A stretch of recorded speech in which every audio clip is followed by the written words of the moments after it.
All right, so it's always a pleasure to have my Decatur, Georgia brethren up on camera to talk about all the amazing things you've been doing.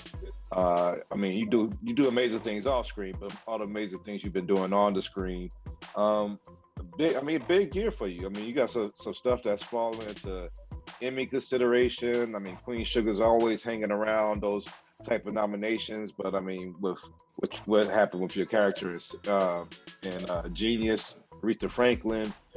I mean, it just seems like a the momentum that you started is continue to build. So first, just how does it feel to be in the consideration mix and being recognized for the great work you put in there? First of all, I want to say what's up to you, Jamal. You know, you've been my brother for a long time. You know what I'm saying? My homeboy, my neighbor, you know, since we was little kids, man. Proud of you and everything you're doing. Thank you. But yeah, man, this has been it was a very interesting year. Because, you know, last year we were dealing with COVID and all of that. We had to take 5 or 6 months off of filming. And so when I did Aretha, I started out early in like January or February of last year and didn't complete it until this year, which is very unusual. Yeah. But when I ended up watching it, it was sort of worth it, and it was really good work. You know, Cynthia is a darling, man. It's my sister. And Anthony Hemingway just came in and did an amazing job. And Courtney B. Best, everybody in that cast and that crew, you know, was tremendous. You know, of course, Susie Lloyd Parks, a tremendous writer. So, you know, and this feels really good. You know, I'll do, you know, interviews or whatever, and everybody's talking about the Emmy considerations. This is the first time really that I feel like, you know, it's really a push. You know, I think Queen Sugar, we've been doing amazing stuff for 5, 6 years now. But outside of Queen Sugar, this is the first time that I've been hearing a lot of that. And when they see us, of course, the whole project, you know, had all the Emmy considerations, all the nominations, but it's personally, you know, people talking about awards, and it sounds really cool. I know you don't really do it for that. You just try to do it to be the best that you can be. But, you know, the appreciation is very heartfelt, and it feels really good. Did staying with the having a delay and staying with that character for longer than you may have. I mean, I know you've been, you know, with the same on series regulars. You there with for years with one character, but did that help you get to know that character better as an actor sitting with it for that dead space where you was waiting to shoot again and stuff is delayed and you still this character that you thought you'd be done with? Did it change your performance at all when you came back to it? It helped my piano playing because I had a whole 6 months of doing nothing but sitting in front of that piano. You know, I'm a church boy, so I know James Cleveland. You know, I know that character, I know that man, I know his life story and all of that. I didn't know that he and Aretha were that close. You know, so I did do a little bit of reading about that, do a lot of research about that.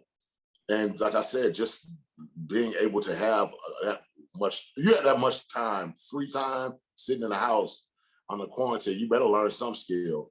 So, you know, I picked that piano up. I've been playing piano since I was a kid, but, you know, when I went to performing arts school, I went to school to be a musician and I ended up being an actor. So I had to, you know, brush those skills off, but man, it was worth it. And I think the performance was there, and, you know, me playing and even trying to sing a little bit, you know, it was, it was well worth it. Yeah, darling, you see I'm putting grease on them chords? I see. You see, I take the sound in through my ear and let it flow throughout my whole body. Yeah. I let it work me. Put my back into it. And I dig in. Yes, yeah. You gotta go head to head with these keys. See me wrestling with it? I see. Here we go. Now we feeling it.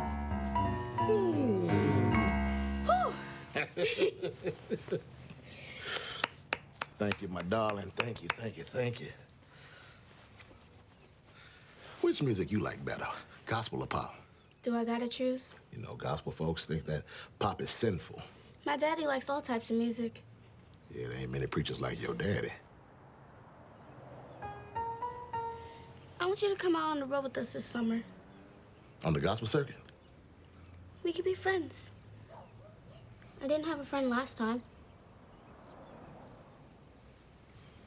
Maybe. I'm gonna bring up a topic that seems to always come up around awards times, especially when dealing with Black actors, and it's just And this one's interesting because right here you're paired alongside Cynthia, who caught a lot of flack for playing Harriet Tubman, and people's like, oh, she's not ADOS, she's not black enough, she's British black, whatever. But I mean, you've been on Selma, where David Oyelowo plays, Martin Luther King. I mean, we just seen Daniel Kaluuya play Fred Hampton, and here you are, Black American actor from the South, could handle the lingo, the language, knows it inside out. Why do you think those roles weren't given to somebody like you as opposed to some of these British actors? Like, what is the secret sauce in that decision, those casting decisions that we seem to see so many British actors playing some of these roles that we would, a lot of people, I'm not gonna say we, but a lot of people hope would have went to somebody that's born right here in America. I think they feel like British actors particular, not even African actors, not even island actors, but British black actors come with a prestige because of that goddamn accent. It means nothing to me. You know what I'm saying? And don't get it twisted. I think Daniel was tremendous as Fred Hampton. I can't even lie about that. Cynthia, I thought she was great. Hey, I rolled with Cynthia twice, in Harriet and in Aretha. I think she's a tremendous talent, but I do think that the powers that be sometimes think that British actors don't have an affect on them because it's a little bit easy. I don't know. I think that's what they think. They don't have that affect, that slave blood or whatever it might be in them. So it might be, in the back of their minds, they're like, this is a little bit more prestigious. This is this, that, and the other. I mean, I know the best American actors in the world, Black American actors. I know them. I've worked with them. I've grown up with them. So there are times when I'm like, look, man, we can put somebody else, we can put other people in those roles. Now, that's not to take anything away from the brilliant thespians that we know we're talking about, Daniel and David Oyelowo and Cynthia or Gugu or whoever it might be, man. They're tremendous actors. But when you look at it, these people who are these high pillars of African American life, these people who we've been studying since we were children, Martin Luther King, and all of them, it would be great to have a crack at it, and I think that, sooner than later, I think that we will be able to have that crack at it. Yeah. You said something about you know these actors, you grow up with these actors, and that brings me to my next question. I mean, Decatur, Georgia used to be the home of a lot of, pro athletes, people that grew up and played high school sports, and we end up seeing them in the Super Bowl or in the NBA Right. or on the Olympic field. But now we're seeing whether it's, Donald Glover or Omari Hardwick or you. I mean, we see a lot of, a lot of people come out of there that's now doing a lot of stuff on screen, which when we was growing up, I just don't remember it being as many, neighbors that were like doing that type of work. Like, well, how has Atlanta and Decatur in particular become like a bastion of talent for on-screen talent? One thing about Decatur is that if your parents aren't from Atlanta, they moved to that suburb of Decatur, right? So my parents aren't from Atlanta. Dorian's parents aren't from Atlanta. Erica Ash's parents aren't from there. You were able to get a nice house in a middle-class neighborhood that was really Black, that's safe, and that was really awesome. And so it was a gumbo. It was a melting pot of different people from different places, from the islands, from New York, from California, from Chicago, or whatever. That's where the parents were from. And so they instilled a lot of things in us, maybe that they wanted to do. And the arts was very strong when I was coming up. We took the piano lessons and we did the plays at church. I went to Green Forest. We did the plays at church. So when it was new people coming into an area, you create that culture. And I think that, Donald, Childish's, parents, they instilled in us, something to push more. And you're talking about a middle-class family where it's not like a kid has to go at 15 years old, now you got to go work because you got to help with the family. It's like you already have that support where you can branch off and do many different things. So you can go and be an amazing athlete.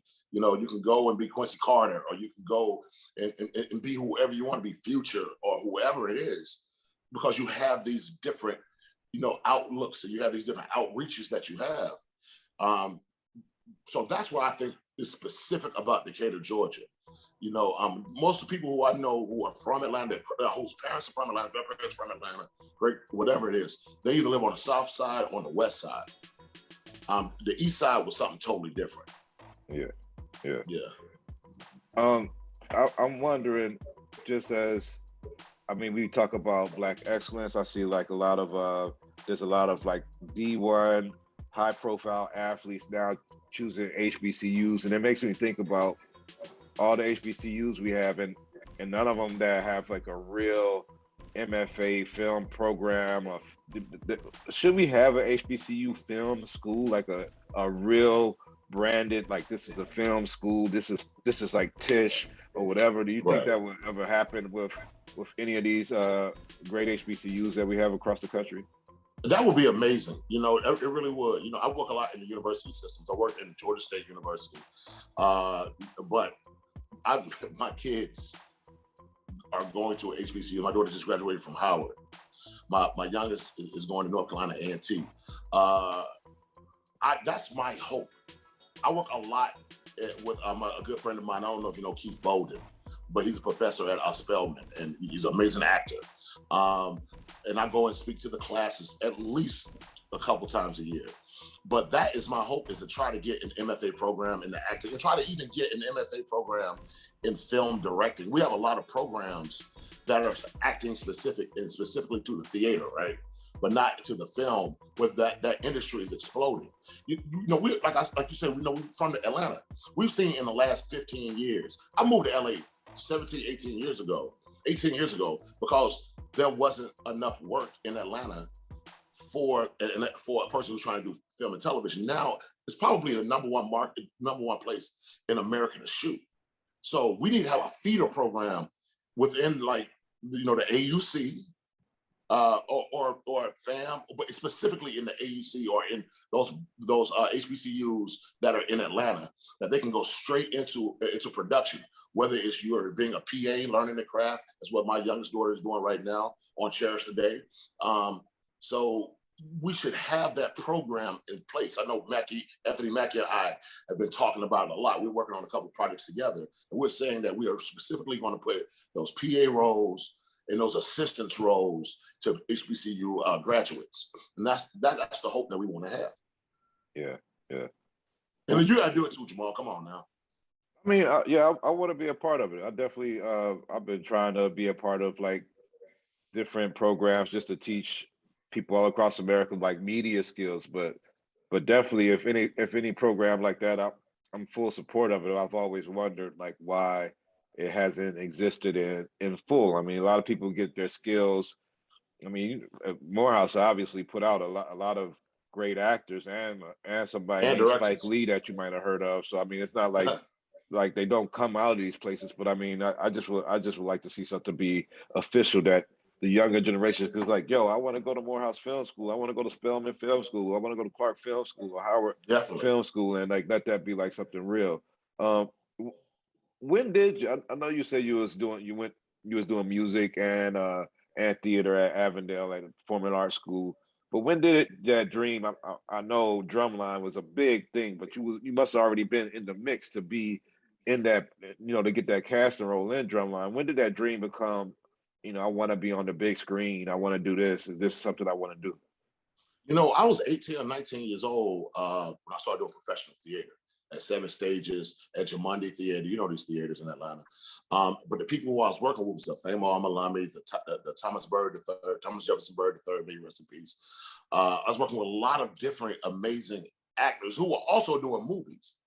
And so I was like, oh, that is the blueprint. I can go and do this. And then Thomas, T. Bird, of course, was doing all of Spike Lee's plays.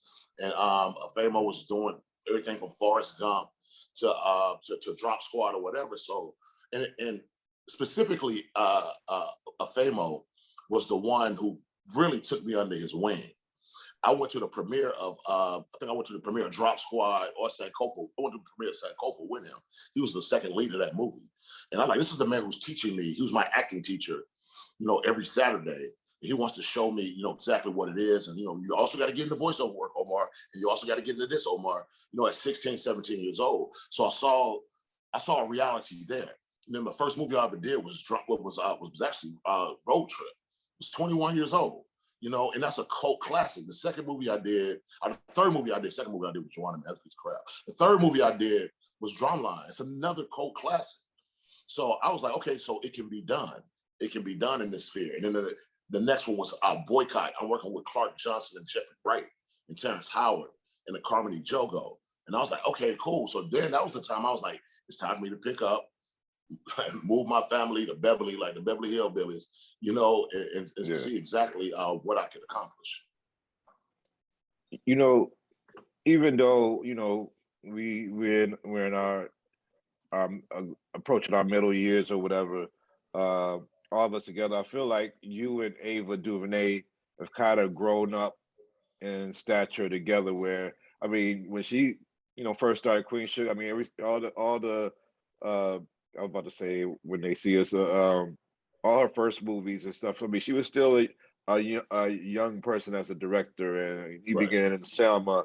People didn't really know much about her, but now she's this big firebrand. She's an icon. She has dolls made made out of her and everything else. Like, how has it been to be along for that ride? Not only with Queen Sugar, but with Selma, and just see like where she's gone from where she was. She's changed the industry, Jamal. Before her, I had 3 female directors I've ever worked with. After her, I've had 50 or 60, because only females direct Queen Sugar.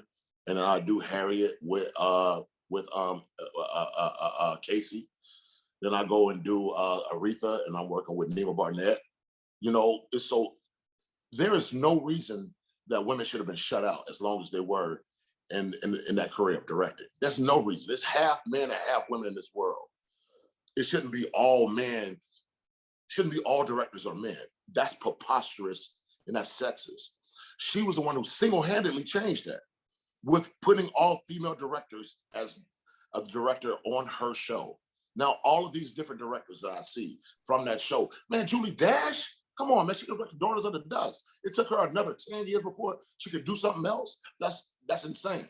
Vic Mahoney, Sally Richardson, Whitfield, I'm sorry, Dondre Kim, if I didn't put the Whitfield on there.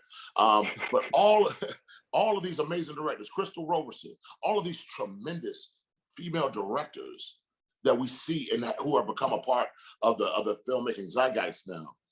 They have a big appreciation. They have a big. It's I don't want to say mainly, but it's a huge thing that Ava did, because she was the one who put it in people's face. Like, this is what we need to do. We need to have female. There's not just Black women directors, it's female directors. So I think that is her legacy outside of producing and directing maybe the greatest miniseries of all time, and When They See Us, you know what I'm saying? But like, she's done these things, man. And I still ride with her. I'm gonna say, I shadow her, and I shadow Paul Garnes, executive producer, her producing partner, because in my get into my own producing, I want to see how it's done. So when they out there shooting Naomi, the new series on CW, Black superhero, Black female kid superheroes, almost as powerful as Superman. I'm there shadowing, watching, because I like, man, the stuff that she's doing is all the way to the moon, man. And I'm a big, look, man, I ride for her. I'm a ride or die Ava family member, and she knows that. And I know that the same way as that I am to her. So, yeah. And last question, because I know we're running out of time, but is there just some biopic that would be that you got your mind on? Is there any character in particular that you're like, yo, I wish I could just take on this character? I know you could probably do like 20 different people and do them justice, but is there somebody in particular that you got your eye on that you want to portray? Yeah, there is, and I'm gonna text it to you. I'll text it to you, and I'll let you know. You know what I'm saying? It's sort of it's in the works now. But there's a few people I want to play. I want to play Paul Robeson. He's a football player, opera singer. That's me. You know what I'm saying? I would love to play Thelonious Monk. I would love to play it's a lot of different people, man. It's just a lot of different biopics. Not a lot, but there are enough. I'm too tall to play Marcus Garvey, but good God, I would love to play him. You know, King Oliver, the man who almost created jazz outside of Buddy Bolden, who was Louis Armstrong's teacher. It's a lot of people. You know, there's a lot that has to do with music because I think I'm a musician, but in my heart of hearts, I think I'm a musician. But yeah. Well, shoot, man, we be looking out for everything you got coming out on screen. I mean, good luck this award season, and no matter what happened, you know, it's in. You deserve the honor of just putting in those great performances. We proud of you. Keep on watching and be a big fan. And whenever you want to drop that album, let's do it, boy. We're gonna bring it straight from the deck, bring it straight back to the crib. DJ Edward J, we gonna. Hey, you know, I used to date his daughter back in the days, man. Oh, that's crazy. Yeah, back in the high school. She's going to high school with me. So yeah, man. Appreciate the time, bro. Take it easy. All right, brother. All right, man. Talk to you again tomorrow.